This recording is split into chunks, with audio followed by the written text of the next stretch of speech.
This poor girl heads out late at night to refuel her car at a gas station. The area is quiet, dark, and lonely. While she is refueling, she notices a strange bald man nearby.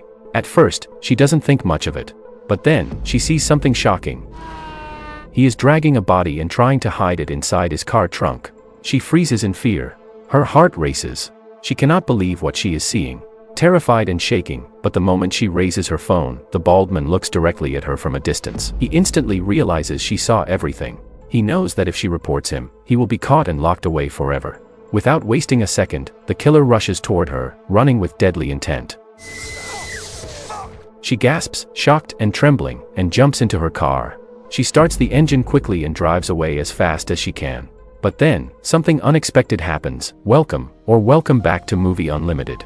I don't have many subscribers, but your single comment is a ray of hope to motivate me. Where are you? Are you near the party? Where are you? The movie now shows us a pastor who lives in a small town, well known and respected by everyone. His name is John Bishop, and he is a kind and peaceful man. He spends most of his time at the church, helping others and guiding people with love and wisdom. Every day, he returns home only after night falls. His life, however, was not always peaceful. His beloved wife passed away 5 years ago because of cancer. This heartbreaking loss left a deep scar on the pastor and his children. Even now, they still struggle with the pain of losing her. Pastor John has 2 daughters, Sarah and Rebecca. Sarah is the older one, a sweet 16-year-old girl who loves her father more than anything. Ever since her mother died, she has been the one helping at home and taking care of her dad. She tries her best to stay strong for the family. But Pastor John is very protective. He made a strict rule that Sarah cannot have a boyfriend until she turns 18. Every one of her friends is already dating and enjoying life, but Sarah is not allowed to go out late or have fun like they do. Whenever she comes home past her curfew, her father gets upset, which makes her feel angry and misunderstood. Today is Christmas, and Sarah really wants to go to a party with her friends. She asks her father for permission once again. Pastor John thinks about it. Normally, he would say no, but tonight, he doesn't want to disappoint his daughter. Maybe because it is Christmas. Maybe because he doesn't want her to feel sad on this special day. So for the first time, he agrees and hands her the car keys. He smiles and warns her not to be late. He says if she is not back by 4, he will drive to the party himself and bring her home. Sarah's eyes fill with excitement. She hugs her father, grabs the car keys, and happily drives off into the night, excited for the party and her taste of freedom. Meanwhile, the movie cuts to a dangerous man named KD. He is in a hidden location where no one can see him. He has just taken the life of a man and is dragging the body into his car. His plan is to take the body somewhere far away and bury it. KD is a cruel criminal who does not fear anything, not even the police. Poor Sarah. On the only night her father allowed her to go out, her life suddenly takes a horrifying turn. She drives near the gas station and accidentally witnesses KD and the body he is trying to hide. What she sees shocks her to the core. The street is empty. No one else is around. She is completely alone. Her hands shake as she grabs her phone to call for help. But KD spots her. He knows she has seen everything. He knows if she tells anyone, he will lose his freedom forever. So he charges toward her in rage. Panicking, Sarah jumps into the car and drives away. But KD is not giving up. The movie shows us that he gets into his vehicle and begins chasing her. He slams into the back of her car with full force, again and again, until Sarah loses control. The crash knocks her unconscious. KD pushes the crashed car into the river, letting the water swallow it whole. Then he disappears into the night like a ghost. Hours later, authorities finally find Sarah's car underwater, and her lifeless body inside. The police are shocked and heartbroken by the discovery. When they arrive at Pastor John's home to deliver the devastating news, his world completely shatters. The one night he allowed his daughter to go out, was the night she never came home. The pain in his heart is unbearable. He asks who did this to her, but the police have no answers. They tell him the investigation is still ongoing and they will update him when they know more. Pastor John grieves day and night, crying and praying for justice. He has always preached forgiveness and peace, but now a dark fire grows inside him. He wants revenge for his daughter. He wants the monster who hurt her to pay. He goes back and forth to the police station, begging for new information. But weeks pass with no results. Until one day, Officer JD calls him with shocking news. He tells Pastor John that he caught the men who killed Sarah. He promises to take Pastor John to him so he can see the killer face to face. Pastor John follows JD to a location, but it is not a police station. Instead, it is a creepy house hidden deep in the woods.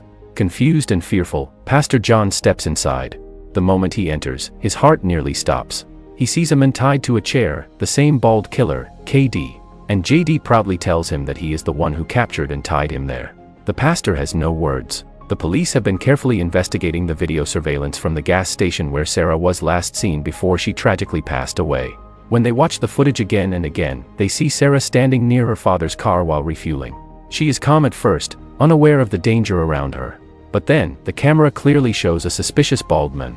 He is the same man the movie showed earlier, and in the video, he is seen suddenly running toward her.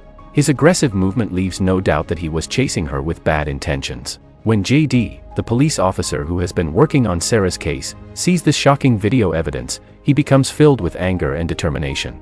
He switches off the camera screen, and he secretly decides to bring this man, Sarah's killer, to his hidden location. He wants justice, not the slow legal kind, but his own kind of revenge.